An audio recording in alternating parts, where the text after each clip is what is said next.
Second year art economics part 2 lesson number 1 समष्टि अर्थशास्त्र का परिचय। आज हम इसका अध्ययन करेंगे। प्यारे बच्चों, मैं इसको समष्टि अर्थशास्त्र के बारे में बताने से पहले जो हमने इसके पहली बुक पढ़ी है, पहला पार्ट जो पढ़ा है, मैं इसके बारे में थोड़ा सा बता देना चाहता हूँ। इससे दोनों में डिफरेंस भी क्लियर हो जाएगा। देखिए, जो अर्थशास्त्र है ये दो पार्टों में है।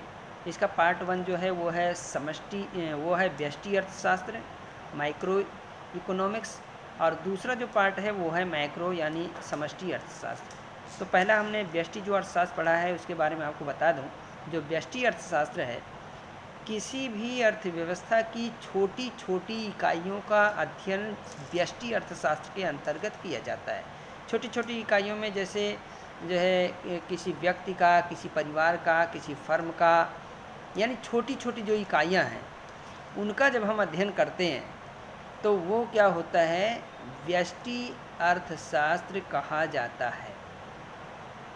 व्यष्टि अर्थशास्त्र में मैंने आपको बताया था कि व्यष्टि अर्थशास्त्र की जो स्कोप है, जो क्षेत्र है, उनमें किन किन चीज़ों का अध्ययन किया जाता है। अगर आपने ध्यान दिया होगा तो व्यष्टि अर्थशास्त्र में जो अध्ययन किया जाता है, कुछ मुख्य उसके जो स्कोप के अंतर्गत आते हैं, तो वो मैं आपको बताना चाहता हूँ। वस्तु कीमत निर्धारण का सिद्धांत, जो हमारा व्यष्टि अर्थशास्त्र में हमने अध्ययन हमने किया है, या जो व्यष्टि अर्थशास्त्र में अध्ययन किया जाता है, वस्तु कीमत निर्धारण का सिद्धांत। तो वस्तु कीमत निर्धारण के सिद्धांत में हमने पढ़ा है उपभोक्ता व्यवहार का सिद्धांत, जो है उत्पादन लागत का सिद्धांत, ये हमने पढ़ा है। दूसरा इसमें है साधन कीमत निर्धारण का सिद्धांत। साधन के कीमत निर्धारण का सिद्धांत हमने पढ़ा है मजदूरी है, लगान है, ब्याज है, लाभ है। और इसका जो है जो तीसरा पॉइंट है इसके विषय क्षेत्र का, वो है कल्याण का सिद्धांत। ठीक है, तो कल्याण निर्धारण का सिद्धांत है। तो ये हमने उसमें देखा, वस्तु कीमत निर्धारण का सिद्धांत है, साधन कीमत निर्धारण का सिद्धांत है, कल्याण की निर्धारण का सिद्धांत। तो ये चीज़ हमने उसमें पढ़ा है। तो इसमें छोटी छोटी इकाइयों का अध्ययन किया जाता है। अब जो हम पढ़ने जा रहे हैं समष्टि अर्थशास्त्र, मैक्रो इकोनॉमिक्स, जो हम पढ़ने जा रहे हैं, हमारा पहला अध्याय है। तो हम सबसे पहले समझेंगे कि समष्टि अर्थशास्त्र क्या है। समष्टि अर्थशास्त्र के तभी आप समझ पाएंगे जब आप व्यष्टि अर्थशास्त्र को भलीभांति समझ लेंगे। इसलिए मैंने आपको व्यष्टि अर्थशास्त्र के बारे में दोबारा से रिवीजन कर दिया, बता दिया। तो व्यष्टि अर्थशास्त्र में देखिए क्या होता है। जो समष्टि अर्थशास्त्र है, समष्टि अर्थशास्त्र में संपूर्ण अर्थव्यवस्था का अध्ययन किया जाता है। इसमें अर्थव्यवस्था की छोटी छोटी इकाइयों का नहीं अध्ययन किया जाता है, बल्कि संपूर्ण अर्थव्यवस्था के एक साथ ही अध्ययन किया जाता है। उसे समष्टि अर्थशास्त्र कहते हैं। जैसे कुल आय है, कुल व्यय है, कुल उत्पादन है, कुल मांग है, कुल पूर्ति है, कुल रोजगार है, कुल विनियोग है।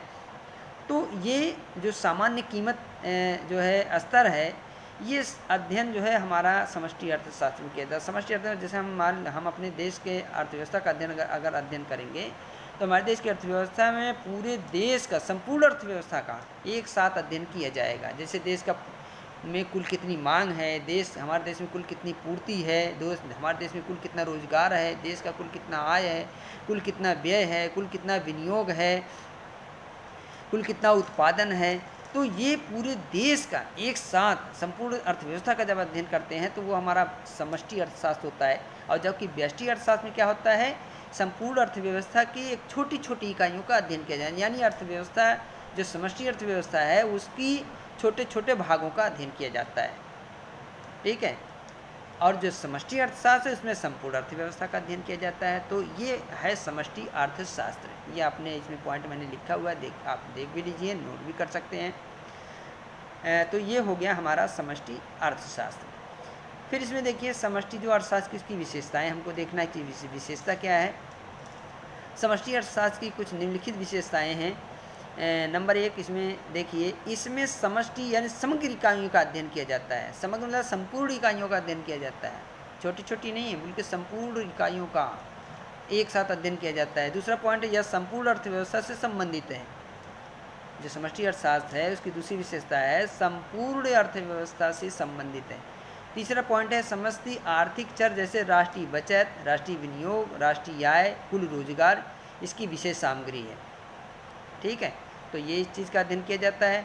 और इसमें जो हमारा लास्ट पॉइंट है, इसमें समष्टि उपकरणों जैसे राजकोषीय नीति, मौद्रिक नीति, आय नीति का उपयोग किया जाता है। तो ये देखिए हमारा समष्टि जो अर्थशास्त्र है वो मैंने आपको बता दिया कि संपूर्ण व्यवस्था का अध्ययन इसमें किया जाता है, अर्थव्यवस्था का अध्ययन किया जाता है। इसमें कुल राष्ट्रीय आय, कुल उपभोग, कुल जो है विनियोग, कुल पूर्ति, कुल मांग, तो उसी संबंधी इसकी विशेषताएं भी वही हैं। जो इसका डेफिनीशन है, डेफिनीशन में ही इसकी विशेषताएं छुपी हुई है, तो ये इसकी विशेषता हो गई। फिर उसके बाद आप देखिए विषय क्षेत्र स्कोप, यानी समष्टि अर्थशास्त्र जो है, हमें इसमें किन चीज़ों का अध्ययन किया जाना है, तो ये इसका विषय क्षेत्र होता है। तो विषय क्षेत्र मैंने हालांकि समष्टि अर्थशास्त्र, व्यष्टि अर्थशास्त्र में बताया था, तो अब समष्टि अर्थशास्त्र में भी देख लीजिए क्या अध्ययन करना है। समष्टि अर्थशास्त्र के अंतर्गत हमें आय और रोजगार का सिद्धांत हमें इसका अध्ययन जो है इसके अंतर्गत होता है। यानी देश की जो है कुल आय कितनी है और कुल रोजगार कितना है, तो ये सब चीज़ों का अध्ययन किया जाएगा। उपभोग फलन, रोजगार फलन। दूसरा इसमें है सामान्य कीमत स्तर और मुद्रास्फीति का सिद्धांत, इस चीज़ का अध्ययन किया जाएगा। सामान्य कीमत स्तर आगे आपको मिलेगा। मुद्रास्फीति का सिद्धांत, यानी महंगाई बढ़ रही है, जो महंगाई बढ़ती है, महंगाई घटती है, इन्फ्लेशन, तो ये चीज़ हमको अध्ययन करना है। व्यापार चक्रों का सिद्धांत, जो व्यापार चक्र है, आर्थिक उच्चावच है, उसमें जो है क्या व्यापार में गिरावट आ जाती है, व्यापार कभी ऊंचे स्तर पर पहुंच जाता है, तो ये व्यापार चक्र होता है। इस व्यापार चक्र का हमको इसमें अध्ययन किया जाना है। उसके बाद है वितरण का समष्टिपरक विश्लेषण सिद्धांत, तो ये हमारा जो समष्टि अर्थशास्त्र है, समष्टि अर्थशास्त्र में इन चीज़ों का ख़ास तौर पे अध्ययन किया जाएगा। ये हमारे विषय क्षेत्र हो गए। अब इसमें जो है एक और रह गया इसमें पॉइंट, समष्टि जो अर्थशास्त्र है इसका महत्व क्या है, तो ये भी हमें एक नज़र में देख लेते हैं।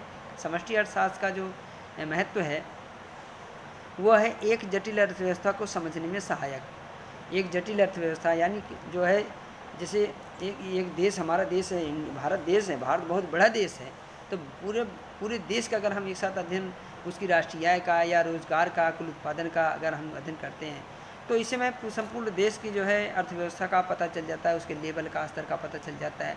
तो संपूर्ण जो अर्थव्यवस्था होती है उसको हम समष्टि अर्थशास्त्र के द्वारा ही समझ सकते हैं। दूसरा है आर्थिक नीतियों के निर्माण में सहायक, जो आर्थिक नीतियाँ बनती हैं उसके निर्माण में भी सहायक होता है। किसी देश की अर्थव्यवस्था से संबंधित अगर कोई नीति बनाना है, पॉलिसी बनाना है, कोई नियम बनाना है जो आर्थिक क्षेत्र में, तो वो जो है समष्टि, उसके लिए समष्टि जो अर्थशास्त्र है उसका अध्ययन बड़ा महत्वपूर्ण होता है, तो ये इसमें सहायक होती है। तीसरा है राष्ट्रीय आय के रूप में अर्थव्यवस्था के समस्त कार्यों का मूल्यांकन करने के लिए इसका अध्ययन आवश्यक हो जाता है। राष्ट्रीय आय के रूप में, जो राष्ट्रीय आय के रूप में अर्थव्यवस्था के समस्त कार्यों का मूल्यांकन करने के लिए इसका अध्ययन आवश्यक हो जाता है। तो ये बड़ा इम्पोर्टेंट है इसमें अर्थशास्त्र में। जो समष्टि अर्थशास्त्र है आर्थिक विकास के अध्ययन में सहायक।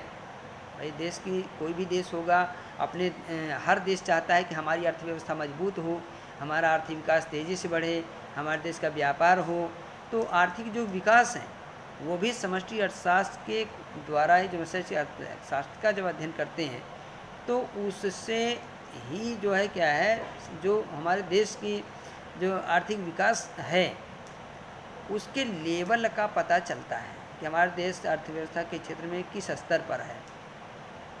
और उसके बाद है इसके कारण अर्थव्यवस्था को जो का विकास है उसमें सहायक होता है कि हमारी अर्थव्यवस्था कैसे मजबूत हो सकती है, तो हम इसका अध्ययन करके उसको और मजबूत कर सकते हैं, आगे बढ़ा सकते हैं। मौद्रिक समस्याओं के विश्लेषण में सहायक, जो मौद्रिक समस्याएं हैं, मौद्रिक समस्याएं क्या होती हैं, मौद्रिक समस्याएं में आप देखेंगे जब जो है क्या होता है, मौद्रिक समस्याएं जब महंगाई बढ़ जाती है, तो ये मौद्रिक समस्या उत्पन्न हो जाती है। यानी मुद्रा संकट होता है। मुद्रा संकट जब होता है तो क्या होता है, जो है महंगाई बढ़ जाती है। तो मौद्रिक जो समस्याएं के विश्लेषण में सहायक मौद्रिक जो समस्याएं आती हैं उसका विश्लेषण करने में भी हमें इसमें जो है आसानी रहती है। सामान्य बेरोजगारी के कारणों, प्रभाव, उपचारों का अध्ययन किया जाता है। जो सामान्य बेरोजगारी है उसका क्या कारण है, क्या प्रभाव है, क्या उसका समाधान कैसे हो सकता है, इसमें भी ये भी एक महत्वपूर्ण है जो समष्टि अर्थशास्त्र के अध्ययन के द्वारा हमको पता लगता है, उपाय ढूंढा जाता है। और लास्ट इसमें है आर्थिक समस्या का समग्र रूप में अध्ययन करने में सहायक, यानी किसी भी देश की अर्थव्यवस्था का समग्र मतलब एक साथ संपूर्ण अर्थव्यवस्था का अध्ययन करने में इसका जो है बहुत बड़ा जो है इम्पोर्टेंस है। तो ये देखिए आज हमने जो अध्ययन किया, क्योंकि ये सेकंड पार्ट का जो पहला अध्याय अब शुरू हुआ है, तो इसमें समष्टि सबसे जो आज मैंने बताया है, जो यहाँ पे पॉइंट नोट करवा दिए हैं, तो ये समष्टि अर्थशास्त्र मतलब ये दूसरा जो पार्ट है उसका एकदम अब स्टार्टिंग हो रही है। तो ये शुरू की जो चीज़ें हैं, ये चीज़ें आपको बहुत गहनता से बड़ी जो है मतलब आपकी अपनी जो स्किल है, चतुराई है, उस हिसाब से आप इसको जो है बड़ी बारीकी से समझने का प्रयास करें। तो ये फिर जो है आगे का जो इसका पोर्शन जो आगे आने वाला है तो वो हमको आसानी से समझ में आ जाएगा।